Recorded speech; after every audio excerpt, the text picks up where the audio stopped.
Ministro, ¿cómo le va?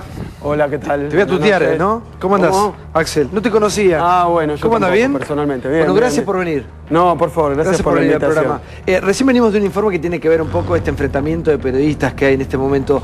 ¿Vos lo sufrís, lo padecés? Mira, yo creo que hoy el diario Clarín me dedicó 8 páginas. Todas en rojo y el semáforo en rojo. Yo tengo 23 semáforos en rojo en Clarín. Estoy tranquilo primero en el podio, pero hoy también algo contra Máximo Kirchner. Es decir, que hay alguna prensa que se ha ensañado con alguna gente. A mí me llamó la atención porque es una elección presidencial, pero era contra candidatos a diputado de Capital, de Santa Cruz. Y sí, ¿qué te puedo decir? Todo el mundo sabe que lo que está ocurriendo es que hay mucha concentración mediática, sobre todo de este grupo, y posiciones políticas de este grupo, que a veces las quieren hacer pasar por cuestiones de información, pero no son. A mí me han inventado cualquier cosa. Un día yo abrí el diario y decía que ganaba 400 lucas por mes en YPF, y yo nunca gané un peso, ni nunca me llamaron de YPF, y nunca me llamaron para consultarme, con lo cual era mala intención. Pero sabes que ese día yo andaba por la calle y un tipo me gritó chorro, porque si claro, yo gano 400 lucas por mes y además soy ministro, la gente puede enojarse. Yo creo que cuando informan mal tienen una intencionalidad, lo cual no quiere decir que ni todo el periodismo, ni todos los periodistas que participan de los medios son trabajadores de la prensa. Ahora bien, si hay líneas editoriales de determinados diarios que tienen preferencias políticas. ¿Pero vos hablaste de regular los alquileres? No. Acá en A24 fue. Ah, mira, justo eso es otro ejemplo de lo mismo. Yo la verdad que estuve caminando por barrios mucho porque yo ahora vengo acá en mi calidad de candidato a diputado. Sí. No tanto como ministro de Economía, ¿viste? Pero porque del tema del ministerio me la paso hablando, pero como candidato a diputado estaba recorriendo, creo que en ese momento estaba en la Plaza del Congreso, se juntó, nosotros hacemos eso, yo contesto preguntas y charlo con la gente, con los vecinos, y me preguntaron qué pasa que los alquileres están tan altos. Y yo le contesté, la verdad que el gobierno de Macri en Capital Federal no tiene ninguna política de vivienda. De hecho, los planes más grandes de vivienda que hay en Capital Federal en toda la historia, desde los 8 años de Macri, los estamos haciendo nosotros del Gobierno Nacional con Procrear. Y dice, ¿se pueden bajar los alquileres? Yo digo, bueno, ahí hay mucha discusión, porque vos como inquilina querés que baje, y hay algunos proyectos para cobrar impuestos a los inmuebles desocupados, pero el dueño no va a estar contento. Como siempre en economía, una cosa perjudica a uno, pero beneficia a otro, y es para discutir. Nunca dije que lo iba a sacar. Y ahí me chantaron. Kicillof dice que va a poner un impuesto. Es para generar bronca contra uno. La verdad que yo mucha bola no le doy, pero tiene un efecto porque la gente lee el diario, lee el pronóstico del clima y le cree. Entonces cuando lee el diario capaz dice que yo gano 400 lucas, le cree y después viene la crítica. Entonces, la verdad que se puede usar con bastante mala intención. Axel, ¿y cómo sos vos, digamos? Pues sos un tipo joven, una persona con mucho poder en la República Argentina, y obviamente que estás en el foco, ¿no?, de la tormenta de todos los días. ¿Cómo será tu edad con tu experiencia, ministro de Economía de un país como la Argentina, donde la economía es muy importante, donde fluctúa mucho y donde por sobre todas las cosas nos interesa el precio del dólar? Yo, mira, me parece que soy una persona con mucha responsabilidad, más que con mucho poder. Muchas veces dicen esto, pero ser ministro de Economía en la Argentina, como otros ministerios, son de mucha importancia. Yo, mira, no te puedo decir me preparé toda la vida para esto, pero sí estudié Economía, estudié en el Buenos Aires, después estudié en la Universidad de Buenos Aires, licenciatura en Economía, después me doctoré en Economía. Soy especialista en macroeconomía, historia del pensamiento económico, y mientras tanto siempre milité. Desde el año 84 que empecé la secundaria, empecé a militar en el centro de estudiantes. No sé si vos te acordás, no sé qué edad tenés. Yo tengo 43 y cuando empecé era la primavera alfonsinista. Sí. Era el momento donde, bueno, había toda esta efervescencia, donde volvió el destape, no sé si se acuerdan. Yo es una época que me acuerdo porque la verdad es que el centro de estudiantes del Colegio Nacional de Buenos Aires había estado en la clandestinidad porque hubo muchos desaparecidos. Pero rápidamente se armó, había delegados en todos los cursos. Yo desde ahí empecé y no paré nunca de militar en la universidad. También hasta llegar a ser ministro de Economía, un largo camino, un recorrido. Pero recién te decía, la cabeza pensando en los dólares, porque un poco la economía de la Argentina rige o gira en torno al dólar, al precio del dólar. Yo no estoy seguro. Mira, yo dije un número, la verdad que por eso te decía, ayer yo escuchaba algo que dijo Sturzenegger, ¿no? Un economista que fue secretario de Política Económica de Cavallo, fue el autor del megacanje. Después escuchaba lo que dijo Melconian, que trabajó con Cavallo en el 82 en la dictadura en el Banco Central y estuvo en la estatización de toda la deuda privada. Y escuchaba lo que decían, y a Sturzenegger a mí me llamó mucho la atención. Lo Los decían consejos de Durán Barba. Claro, unos Sí. consejos de Durán Barba donde le decían, mira, vos no expliques, se lo decía en inglés a un público, no sé cuál era, pero en inglés habla. Vos no expliques, y segundo, no digas lo que vas a hacer. Después ganás la elección y haces lo que quieras. Y yo creo que hay un momento donde nosotros en Argentina, en el 2015, que todo el mundo sabe, se elige presidente, se eligen diputados, cambia todo, probablemente en términos de que Cristina, aunque tiene altísima imagen, no puede presentarse por limitaciones legales. Entonces, lo que va a pasar es que se va a elegir nuestro futuro. A mí me parece que el tema del dólar o algunos temas económicos más coyunturales, siempre que hay elección en la Argentina, aparecen. Y el año pasado también aparecieron, y son mucho para formar incertidumbre. Pero el tema del dólar se mete en la campaña presidencial. Bueno, sobre todo si Clarín, La Nación, algunos medios están machacando con algo que es un... Yo lo dije el otro día, el dólar ilegal, el dólar blue, es un mercado diminuto. Nosotros vendimos 6.500 millones de dólares con el recibo de sueldo de tenencia. ¿Te acordás que...? O sea que... Y todos los días se mueven 600 millones de dólares entre importaciones y exportaciones. Y este mercado, si vos le preguntás a cualquiera, che, ¿tanto te preocupa este mercado? ¿Cuánto mueve? No sé si moverá 5, 10, nadie sabe cuánto mueve. Pero cuando lo quieren introducir en la campaña, que la gente se asuste, el año pasado también nos asustaron con que nos íbamos a quedar, no sé si también ustedes recuerdan, pero el año pasado dijeron que iba a haber una crisis tremenda, terminal, desempleo, suspensiones, caída estrepitosa de la economía, de las reservas, aumento del dólar. Dijeron todo eso en un marco también político muy fuerte, donde se prendieron todos estos personajes. Fue el verano, no, el anterior, sí. Y no pasó nada de eso. Axel, y con respecto a, recién decías, ¿no? Estamos en plena campaña Presidente de la Nación, una campaña presidencial. ¿Cómo es tener a un Scioli como candidato a presidente? Porque Scioli nunca fue bien visto por ustedes. No era el candidato genuino del kirchnerismo. Y muchos tuvieron que cambiar su opinión, ¿no? Yo lo que te digo es esto. El Frente para la Victoria ha tenido un montón de candidatos, incluso ahora, presidente, estaban incluso el propio Aníbal, antes Rossi, del baño de humildad, sí. Sí, antes de que algunos depusieran la candidatura, y se armó, por decir así, el Frente para la Victoria, la Cámpora, pero particularmente el Frente para la Victoria es una suma de partidos, una suma de expresiones, y se llegó a una fórmula de síntesis y de unidad. Es Scioli Zanini. Yo soy primer candidato a diputado en Capital, Eduardo Guado de Pedro, primer candidato a diputado en provincia, Máximo Kirchner en Santa Cruz, y después, bueno, todos los compañeros que nos acompañan. Ha sido, por supuesto, una decisión que, como se toman las decisiones en nuestro partido, pues yo me acuerdo cuando estaba Lustó, que lo presionaban, que se baje, no se baje, eso no es el Frente para la Victoria. El Frente para la Victoria es un movimiento, cada cosa se consulta con los compañeros, no con la almohada a la que yo le pregunto voy a hacer tal cosa o tal otra. Y después tenemos una conductora que es la presidenta. Entonces, la verdad es que siempre las decisiones a uno lo dejan más contento, a otro menos, pero digamos, a él obviamente es la presidenta de la Nación, pero la que manda es Cristina, es la que dice, vamos por acá. Es la conductora de nuestro movimiento, es claramente, hoy es presidenta de la Nación y también conduce lo que es el Frente para la Victoria. Pero la pregunta es esto, en caso de que Scioli sea el presidente de la Nación, ¿Cristina va a seguir teniendo poder real? Yo creo que Cristina está, por lo menos hoy lo que muestran las encuestas, con un enorme grado de aprobación. Y poder es una figura medio rara. Yo creo que nadie en la Argentina puede entender que Cristina Fernández de Kirchner no tenga importancia su opinión para cualquier tema que pase de hoy y del futuro. Para lo del Frente para la Victoria mucho más, porque es claramente una de las mejores presidentas que ha tenido la Argentina y lo piensa muchísima gente. Todos decían que íbamos a terminar el gobierno muy mal, con muy mala imagen y se esperaba en ese escenario. No es lo que pasó, van 12 años de este gobierno entre Néstor y Cristina y la verdad que llegamos así, con un liderazgo muy fuerte, es una persona que hace política hace muchísimo tiempo, ha pasado por todos los cargos, de una experiencia tremenda y de un liderazgo. Y volviendo a Scioli, ¿cómo es tu relación con él? Yo lo conozco porque el ministro de Economía tiene que hablar con todos los gobernadores de las provincias, por temas fiscales, por temas de fondos, por temas de obras, y yo lo conozco hace tiempo, desde que soy ministro.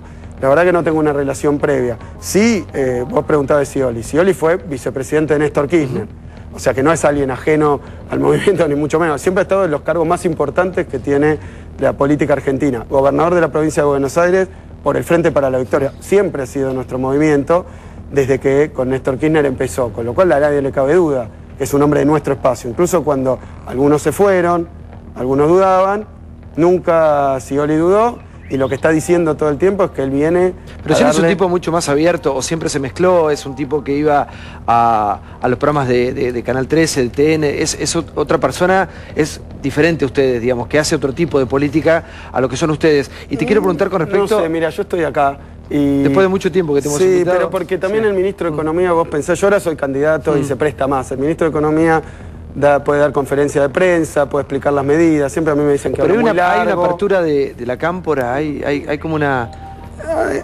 yo creo que hubo mucha... Crecimiento... Mucha estigmatización, mucho nos han tirado con mucho. A mí me pasó personalmente porque yo empecé en aerolíneas, en el gobierno, pero no dentro del gobierno, y después fui designado director en Techint, y ahí empezaron ya los ataques despiadados de algunos periodistas, como pasa con Máximo, como pasa con muchos compañeros que nos tachan de cualquier cosa. Yo creo que cuando la gente te va conociendo, eso baja un poco, porque ninguno de nosotros ni es un monstruo, ni un monje negro, somos muchos militantes que venimos de hace mucho tiempo, que hemos militado contra las políticas neoliberales en el país y seguimos haciendo lo mismo. Pero claro, todos decían hay que hacer una renovación de los dirigentes, y bueno, cuando aparecemos nosotros son jóvenes, inexpertos, son radicalizados. Yo soy ministro de Economía. Vos siempre te jactás de no ser chorro. No es que me jacte. Pero eso es raro ver en un político que se jacte de decir la plata que gana y decir, bueno, yo vivo en mi casa siempre, en un barrio, Yo vivo en mi barrio, que vivía antes de ser funcionario, tengo el mismo auto. Recién en la maquilladora o alguien de por ahí me decía, vivís en mi barrio, me dicen que vas al supermercado, yo llevo los pibes al jardín, ahora al colegio. Siempre me he movido así porque es como lo siento yo. No es que me jacte de no ser chorro, simplemente me parece que no hay muchos elementos para que entre toda esa cosa que nos quieran acusar me agreguen eso. A pesar de todo, un abogado del PRO hace poco me acusó de enriquecimiento ilícito. Y de nuevo, te lo ponen en todos los diarios, estuvo resonando en TN todo el día. Tu declaración jurada, ¿no? Claro, pero mi declaración jurada marcaba una diferencia que es un poquito más de lo que decían antes, que ganaba en un solo mes. Y son las mismas propiedades, las mismas cosas. La verdad es que nadie lo puede dudar. Hay muchos intereses políticos, lo cual está bien, y muchos intereses económicos, lo cual no está tan bien cuando no se blanquean. Cuando un político responde a intereses económicos, grupos empresarios, sectores bancarios, sectores internacionales... Axel, ya que hablaste del dinero, te quiero preguntar acerca de la inflación. ¿Qué pasa con la inflación en la Argentina? Que más allá de las cifras que arrojan ustedes, está la inflación del supermercado, cuando una persona va, compra... Sí, pero mira, yo, de nuevo, en mi papel de candidato, lo que te digo es que nosotros vamos a trabajar, como siempre, con un solo objetivo. Nosotros tenemos objetivos. No nos casamos con un solo número, con una sola variable, tenemos objetivos. El objetivo es subir el empleo, subir el poder adquisitivo de los salarios. Si vos mirás, por ejemplo, tomar la inflación medida por cualquiera, digamos, de la oposición, el más malo, el que más nos odia y el que dice que está todo mal lo que hacemos. No hay ningún índice de inflación que en estos años de kirchnerismo de más de multiplicación por 7. Y es mentira, también pues nos explican cómo. Los salarios se multiplicaron por 9, el salario mínimo vital y móvil por 15, las jubilaciones por 13.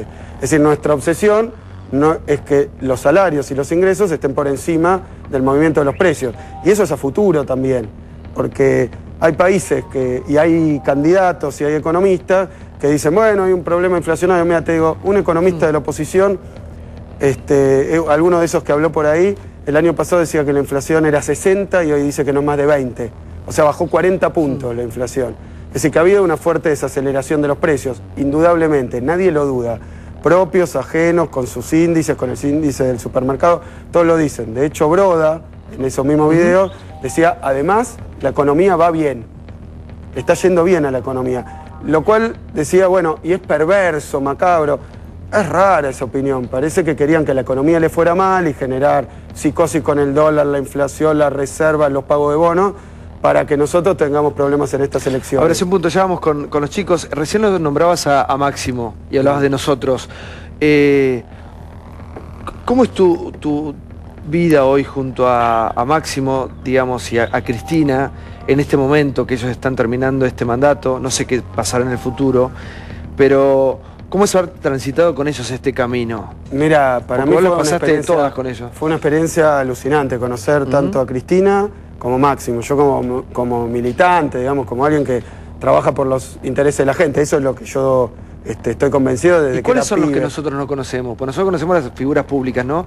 ¿Cómo son ellos en el trato, su vida? Bueno, no sé, la verdad es que personalmente, gente tremendamente agradable, tremendamente compinche, gente de laburo, porque, qué sé yo, Cristina ha pasado en estos años por situaciones complejas personales, complejas en la política. Nosotros siempre decimos a este gobierno le trataron de hacer 9 corridas y fracasaron todas. Después, bueno, acoso judicial. ¿Por qué no se abren más? ¿Por qué no dan notas? ¿Por qué no hablan más con la prensa? Eso ha sido muy criticado del gobierno de Cristina, ¿no? Bueno, yo me acuerdo algo. Mira, cuando yo asumo de ministro, porque yo antes era viceministro, asumo con Capitanich, con Coqui Capitanich. Y decían, no hablan. Coqui empezó a dar conferencias todas las mañanas, ¿te acordás? Sí. Conferencia de prensa y respondía a todas las preguntas. Y yo también empecé a dar largas conferencias que tienen que ver con la economía. Yo tampoco, el ministro de Economía no cabe que esté hablando de todos los temas, de qué pasa con tal cosa, con tal otra, porque para eso hay una división dentro del gobierno. Y me acuerdo la placa que tenía TN, ahora hablan. O sea que si no hablábamos estaba mal, si hablamos estaba mal. Ahora Aníbal también todas las mañanas, nuestro jefe de gabinete, que es el jefe de los ministros, responde todas las preguntas. ¿Es tu candidato Aníbal para la provincia? Y yo no quiero revelar mi voto porque soy parte de la... Primero porque no voto ahí, ¿no? Pero tampoco... yo creo que el Frente para la Victoria ha presentado opciones que a la gente le gustan, que le interesan, pero por supuesto, tenemos las PASO en Provincia de Buenos Aires, algunos simpatizarán más por uno o por otro. Pero sí, quiero decir algo que es importante.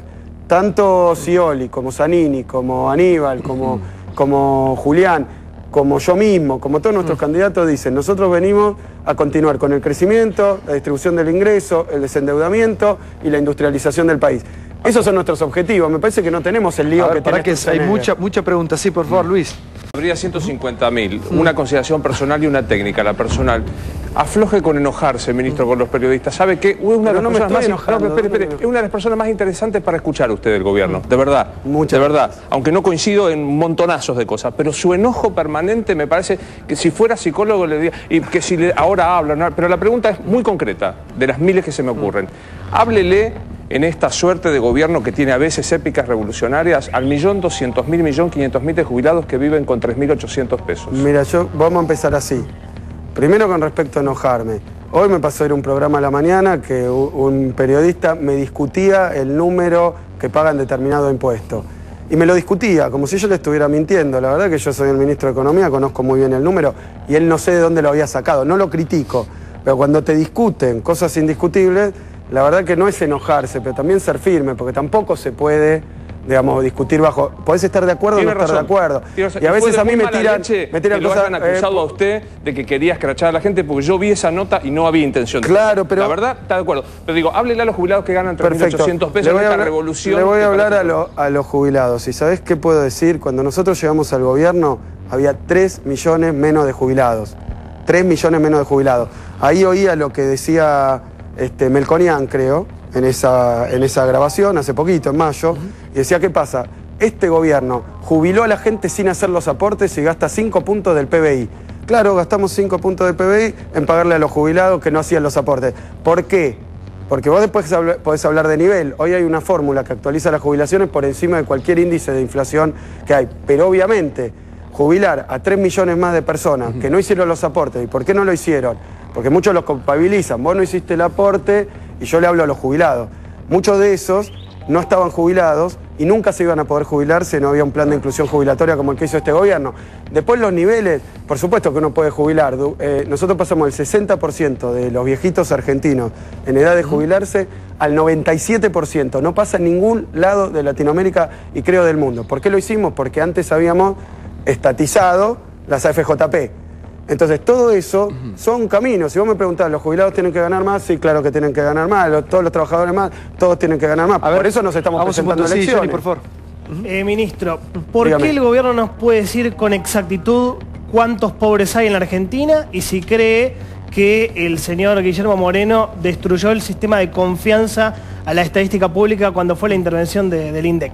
Mira, te voy a dar esta respuesta. Nosotros debemos tener 40 indicadores que miden el nivel de vida de la gente. Había un indicador, que era este indicador que llaman de pobreza, que es un indicador por ingreso. Es la forma más pava y más polémica de medir la pobreza. ¿Por qué?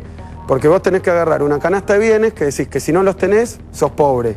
Y compararlo con los ingresos para toda la población. Y haces una línea, los que están arriba de tanta plata, que eso es lo que publica la UCA, por ejemplo, de tanta plata no es pobre, tal tipo es pobre. Lo que hay que discutir ahí, y esos índices que se armaban venían de los 80, con la hiper, con la encuesta de gastos que no tenía ni el celular, ni la electrónica, ni nada. Entonces, ¿qué hicimos nosotros? Cambiamos todo el índice de precios. y lanzamos un nuevo índice de precios, el IPC-NU, que no es que se me ocurrió a mí cuando llegué a ser ministro, se lanzó en enero dio 3,7%, este 3,7%, que era más o menos 44% proyectado, este último dio 1%, y te quiero decir que muchos privados dieron menos que 1%. O sea que todo el mundo acepta, porque ahí les daba 6, que ahí hubo una desaceleración fortísima. Y digo algo más, una desaceleración, y lo quiero decir para que lo entiendan todos, una desaceleración sin hacer el ajuste. Pero la pobreza, yo le pregunté por la pobreza. Entonces, vamos a eso. Lo que yo te digo es que había una medida que era mala, muy mala. De hecho, por eso hay 200 tipos que la miden y todos les da distinto. A casi ninguno le da menos que se redujo la pobreza a la mitad desde 2003. A casi ninguno. Con el índice que tenga. ¿Qué hicimos nosotros? Cuando discontinuamos ese otro índice, que solo medía Ciudad de Buenos Aires, armamos un índice que mide todo el país. Pero además seguimos midiendo todos los demás indicadores. Y quiero decir algo más porque también, último que digo, la verdad que cuando yo publico un índice, los economistas del establishment, de los grupos económicos, no me creen. Me dicen, es verso. Si yo digo la pobreza es tanto, me dicen, es verso. Si no lo publico, no lo publico. Porque Moreno entonces, bueno, pero justamente, si lo publico porque lo publico y no le gusta y les da distinto, si no lo publico porque no lo publico. Va a llevar tiempo recuperar la confianza. Es muy difícil, pero te voy a decir otro indicador, para si vos es tu preocupación, porque este gobierno creó 6 millones de puestos de trabajo, incluyó 3 millones de jubilados, paga asignación universal por hijo. Las jubilaciones, hasta hace poco, Macri y el PRO las querían bajar. De hecho, Melconian hace poquito dijo que quería desjubilar a los jubilados. Correcto. Después, la asignación universal por hijo, Sanz, todo el Cambiemos, decía que se iba por la canaleta de la droga y no sé qué. Ahora la quieren mantener, las jubilaciones, eso, las AFJP, parece que la quieren mantener. Pero entre todas esas políticas que van a apuntar, nosotros miramos muchísimos indicadores de calidad de vida. Uno muy importante tiene que ver con la calidad estructural de vida. Y si vos mirás el acceso a red cloacal, cualquier indicador importante de eso, te da reducciones, la desigualdad te da reducción del 20%. Ese otro es una cuestión técnica. Y se han agarrado de eso como si fuera lo único que hay. Pueden investigar todas las estadísticas que hay, que se siguen publicando todas, pero tampoco le creen. Con lo cual la discusión es muy difícil de sostener. Sí. Pablo. A ver, te voy a hacer una cortita, te voy a tutear, a diferencia de mis compañeros. Sí, no hay problema, no hay problema. Cuando estaba Duhalde y llega Néstor, utilizan a Lavagna, como el gran ministro que en su momento fue, como una garantía para una continuidad. Estoy viendo, perdón, me distraigo con las imágenes. Pero, las tuyas. ¿Por qué no sos el candidato a ministro de Economía de Scioli cuando hoy se habla de una economía y ustedes la manejan como próspera para ir como candidato a diputado donde yo creo que no te veo para ese cargo? ¿Cómo no sos lo que fue Lavagna para Néstor en su momento para el próximo gobierno del Frente para la Victoria? Bueno, lo primero que tengo que decir es que Lavagna se terminó yendo porque no había acuerdo en montones de cosas y venía del gobierno anterior, pero esas son decisiones que tiene que tomar el presidente de la nación cuando sea electo. Muchos me dicen, ¿pero qué? Y yo no tengo la bola de cristal. Primero hay que ganar la elección, una vez que se gane la elección, Scioli tiene que formar su gobierno, su gabinete, y mientras tanto, yo que he desempeñado muchos papeles en el gobierno, estuve como viceministro, estuve también en Aerolíneas, estuve en Techín. Ahora me estoy candidateando a diputado por la Capital Federal. Vos no me ves, yo la verdad que me veo y lo veo con mucho entusiasmo. ¿Pero aceptarías ser ministro si Scioli te lo propone en un futuro?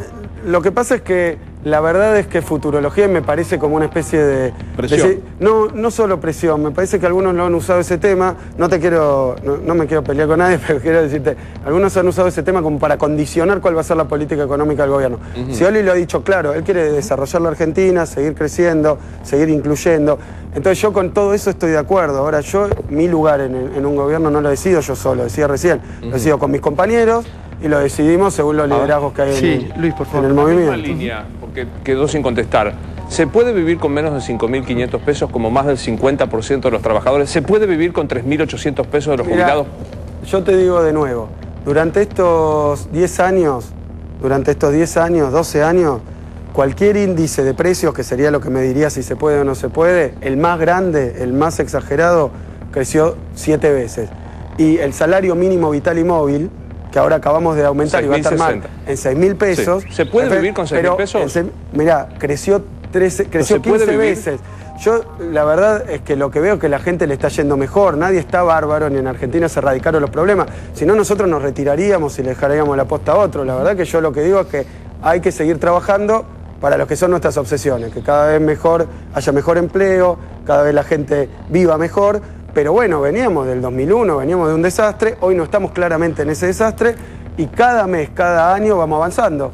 Yo pretendo seguir haciendo eso. Humildemente no te puedo decir cuánto va a ser el año que viene la jubilación, pero digo, cada vez que se puede, este gobierno, hasta cuando no lo pedía nadie, aumentó el salario mínimo. Me habían dicho, le cuesta meter un punto. Me había dicho Liliana Franco, le mandamos un beso a Liliana, que aún está.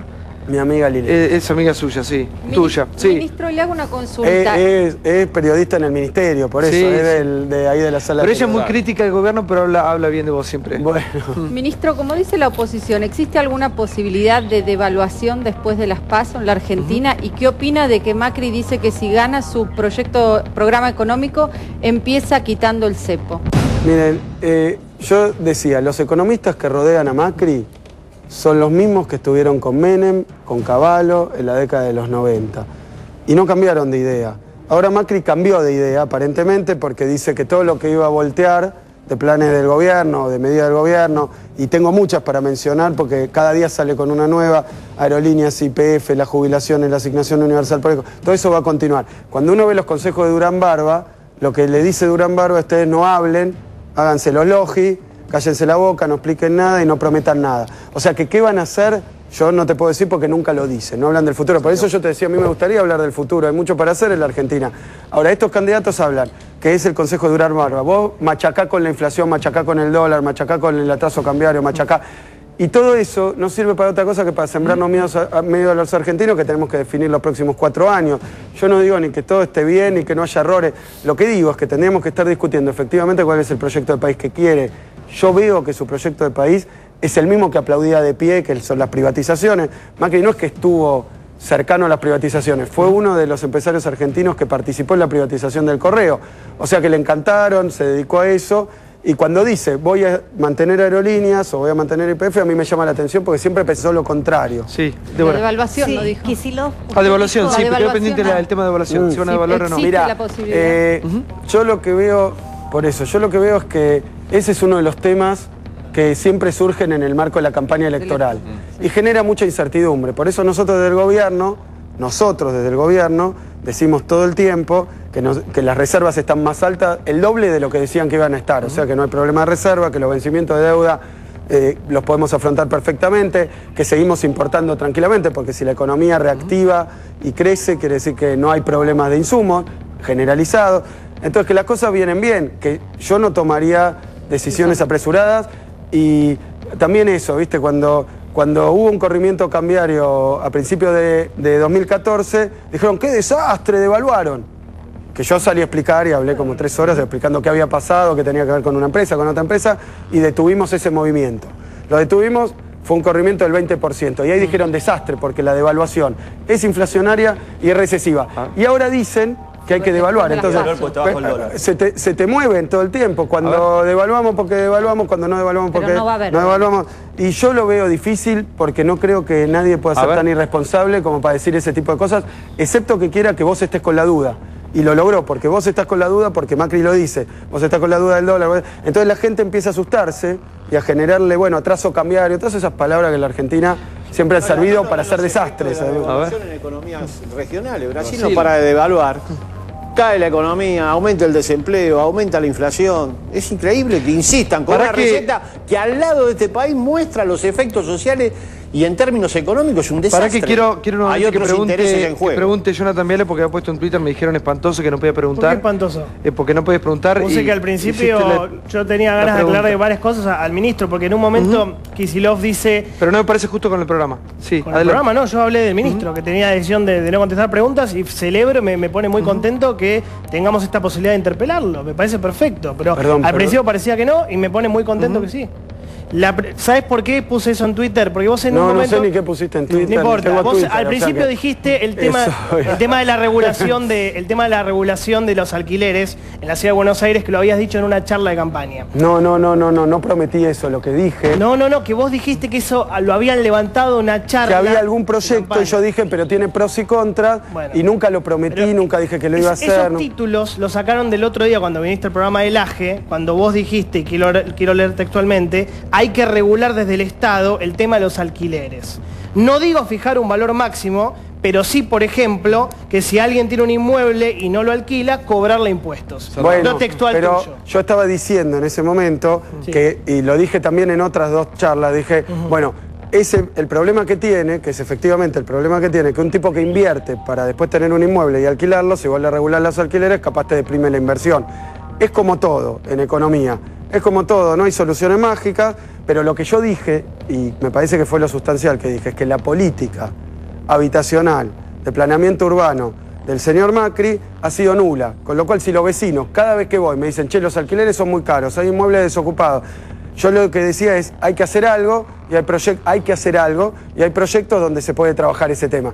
Yo no estoy prometiendo, porque soy ministro de Economía y ese es un poco el tema. Yo, desde mi papel de ministro, no puedo anunciar leyes, no puedo anunciar... Me parece que es una falta de respeto para el Parlamento. Ahora, yo lo que sí pienso es que lo que pasa en la Ciudad de Buenos Aires con las propiedades, le debe pasar a todos ustedes, tiene que ver con un vacío en la política de vivienda de Macri. Sí. Nosotros, donde actuamos con la vivienda, actuamos de 500 formas para atacar estos problemas. Y el otro día dije también, porque Macri dijo algo así, que hay mucha desigualdad pasando la General Paz, afuera de la General Paz. Y adentro de la General Paz parece que está todo bien. Yo dije, no, esa desigualdad se da de la calle Rivadavia al sur y de la calle Rivadavia al norte. La verdad que Macri, y se nota en los votos que sacó Macri en la ciudad, y dónde le fue mejor y dónde le fue peor, trabajó para el norte, que son los más pudientes, que también necesitan menos del Estado, en todo sentido, necesitan menos del Estado porque son más pudientes, no tengo nada contra ellos. Lo que te digo es que nuestra vocación en el Estado es usar el Estado para los 40 millones, pero con el ojito más puesto en esto que me planteabas vos. Obviamente, los jubilados que no estaban jubilados... Para un minuto niveles... que el bastión Cavi está, mirá. No, quiero hacer una pregunta.